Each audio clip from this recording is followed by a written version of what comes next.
ఎవర్రా నువ్వు? నానా నీ కొడుకుని మాట్లాడుతున్నా. కొడుకువా? రేవతి కొడుకువా? నానా వసంతి కొడుకువా? నానా కౌసల్య కొడుకువారా? నానా నా పిల్ల పక్కనే ఉంది, ఫోన్ పెట్ట. ఊరి ప్లే బాయ్ నా కొడక. గైస్ మరి చూసుకుంటే మన రాకింగ్ స్టార్ ఆల్మోస్ట్ 4 సంవత్సరాల తర్వాత బిగ్ స్క్రీన్ మీదకి వచ్చారనమాట.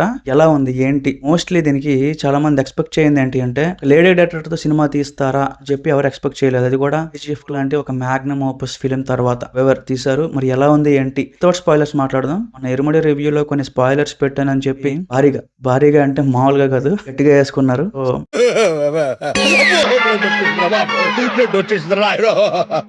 Try to not reveal any spoilers here. So చూద్దాం.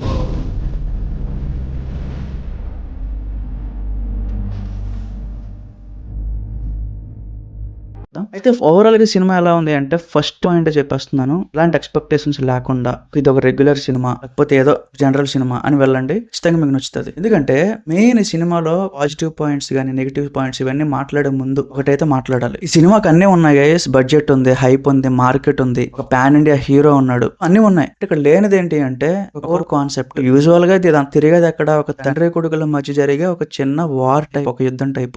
ఎక్కడో క్లైమాక్స్ లో వాళ్ళిద్దరు కొలుస్తారని మనం ముందే తెలిసిపోద్ది. స్టార్టింగ్ ఒక 30 minutes లోనే ఒక పాయింట్ ఎస్టాబ్లిష్ అయిపోద్ది. మనకి చేసింది ఏదైతే ఉందో అది కొంచెం డెవలప్ చేయాల్సిందేమో నాకైతే అనిపించింది అనమాట. సో యూజువల్ అంటే మీ అందరికీ తెలిసే ఉంటది, ఇక్కడ ఏంటంటే యశ్ గారు డ్యూయల్ రోల్ చేశారు. ఫస్ట్ ది సీనియర్ అంటే ఫాదర్ క్యారెక్టర్ చేసినప్పుడు తన ఫ్లాష్ బ్యాక్ ఎపిసోడ్స్ ఓపెన్ అయినప్పుడు ఈరాధ్వానితో ఉండే సీన్స్ కానీ సో ఇవన్నీ కూడా నాకు చాలా బాగా అనిపిస్తుంది అనమాట. అంటే తన స్టైల్, స్వాగ్, యాటిట్యూడ్, ఒక ఆరగెంట్ గా చెప్పడం, సో ఇట్లాంటివన్నీ కూడా క్యాచీగా అనిపిస్తుంది. But when it comes to junior S అంటే కొడుకు ఏదైతే చేశాడో వాడిని చూసినప్పుడల్లా కూడా ఏదో ఒక చిన్న పిల్లోడ్లా అనిపిస్తుంది అనమాట.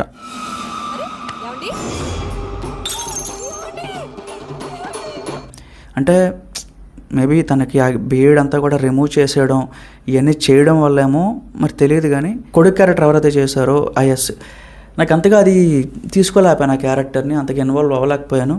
బట్ చెప్తున్నాను కదా, ఆ క్యారెక్టర్ సినిమాకి చాలా ఇంపార్టెంట్. సో ఒక సైకిక్గా బిహేవ్ చేయాలి, ఒక డిఫరెంట్ టోన్తో డైలాగ్ చెప్పాలి, అంటే ఒక మాడ్యులేషన్ మనకు కనిపించాలి. ఓకే ఈ క్యారెక్టర్ వేరు, ఈ క్యారెక్టర్ వేరు అని ఒక డిఫరెన్స్ మనకు కనిపించాలి. బట్ ఇందులో ఏంటంటే కనిపిస్తుంది కానీ కొంచెం తేడాగా కనిపిస్తుంది అనమాట.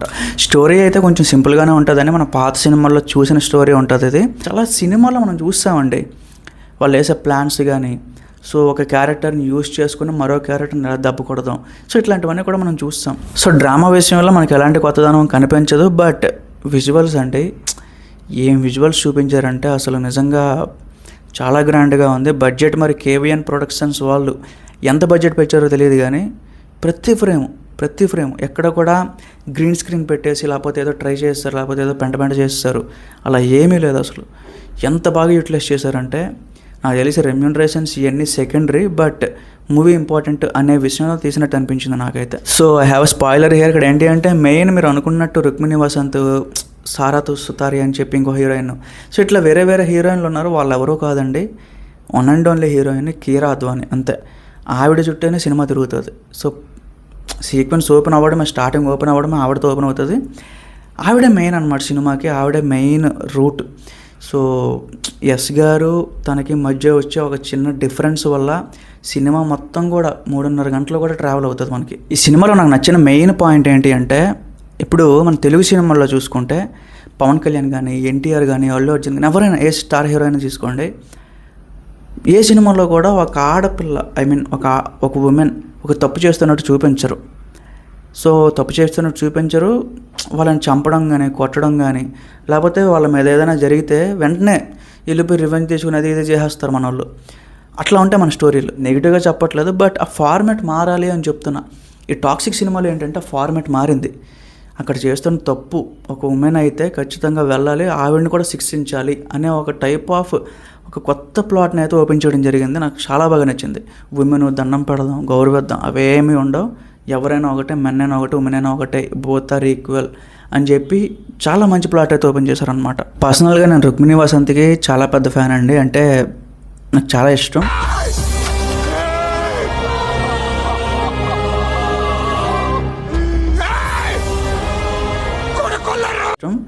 Not only me whole Telugu యువత అందరికీ కూడా మృణాల్ ఠాకూర్ అన్న, రుక్మిణి వసంత్ అన్న చాలా ఇష్టం. బట్ ఈ సినిమాలో రుక్మిణి వసంత్ గారు ఏంటంటే ఒక సేఫ్ లైన్ దాటారు ఈసారి. యాజ్ యూజువల్గా మన సాయి పల్లవికి ఎలాంటి ఒక నేమ్ ఉందో అలాంటి నేమ్ రుక్మిణి వసంత్ కూడా ఉందన్నమాట. బట్ ఈ సినిమాలో ఏంటంటే ఆవిడ ఇంటిమేట్ సీన్స్ ఏమీ చేయలేదు, బట్ స్టిల్ ఆవిడ ఒక మార్జిన్ అయితే దాటడం జరిగింది. మేబీ మరి కెరీర్కి ఏమైనా ఇట్లాంటి రోల్స్ ఇంకా కంటిన్యూ చేస్తారా అనేది కూడా చూడాలి. బట్ ఇందులో మాత్రం షీ లుక్స్ సో బ్యూటిఫుల్. కీరా అద్వానీతో ఈక్వల్గా కనిపించారు అంటే ఇంక అక్కడే మీరు అర్థం చేసుకోండి, చాలా బాగా అనిపించింది. మెయిన్ వీళ్ళు ఇప్పుడు ఈ ఫాదర్ అండ్ సన్ ఇట్లాంటి క్యారెక్టర్స్ యుద్ధం చేసుకుంటున్నారు, అగైన్ ఫైట్ చేసుకుంటున్నారు అంటే ఫస్ట్ హాఫ్లో చాలా పాయింట్స్ హైడ్ చేసి సెకండ్ హాఫ్లో మనకు రివీల్ చేస్తారు. సో సేమ్ ఫార్మెట్ ఇక్కడ కూడా అంతే.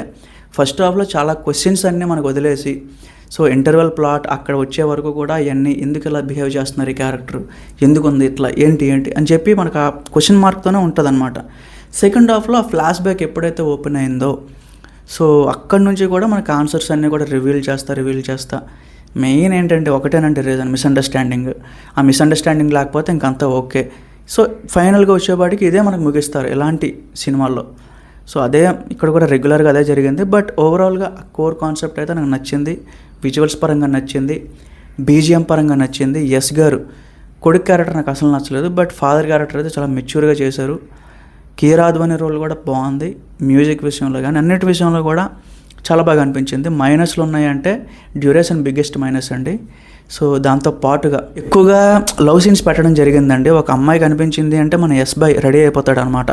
సో అది కొంచెం ఏమైనా ల్యాగ్ లాగా అనిపించింది నాకైతే. ఎంతసేపు అని చూస్తామని చెప్పండి, వాళ్ళిద్దరూ మాట్లాడుకుంటూ ఉంటారు, ఏదో చేస్తూ ఉంటారు, ఎక్కువ కాలం చూడలేము అవి.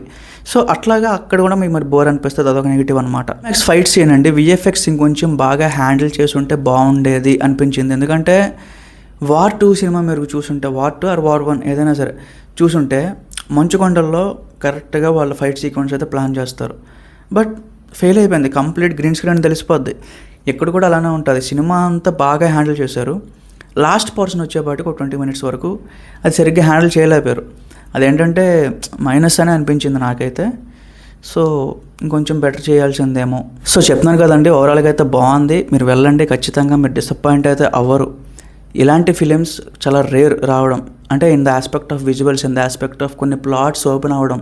సో ఇలాంటివి చాలా రేర్ అనమాట. ఖచ్చితంగా వెళ్ళి చూడాలి థియేటర్లో. ఓటీటీ బొమ్మ అయితే అస్సలు కాదు, థియేటర్ బొమ్మే. రిజల్ట్ ఎలాగైనా ఉండేది పక్కన పెట్టండి, బట్ ఎక్స్పీరియన్స్ అయితే చేయాలి మీరు. సో ఓవరాల్గా నేను చెప్పేది అది guys. So stay tuned for more reviews. Thank you.